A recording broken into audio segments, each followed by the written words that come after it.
You are not a fragile flower or a wilting winter's bloom that must be plucked and pressed within my pages as a souvenir. You are not a crystal goblet into which I might pour my subjectivity like wine for which you have no taste. You would sooner leap from pedestals and break than fill yourself with any definitions but your own. You are not a painted portrait. Oils cannot hold your shape and brushes break under the weight of trying to define your smile.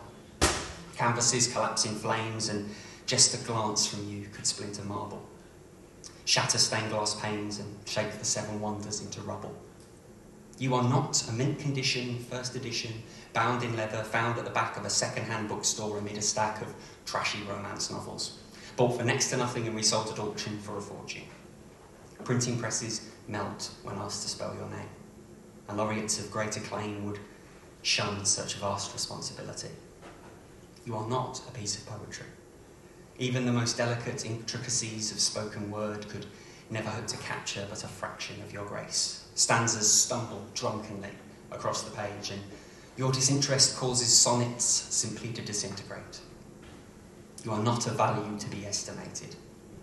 Calculating your equivalence in financial or cultural significance would simply smack of ignorance and undermine your indefinability.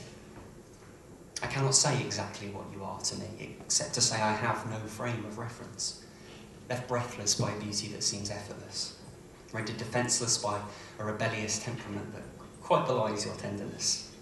And when we are alone and dressed in nothing but each other's sweet caress, I feel like I could tame the very elements. If you had need of me, I would brave 100 hordes of hellions rather than keep us separate.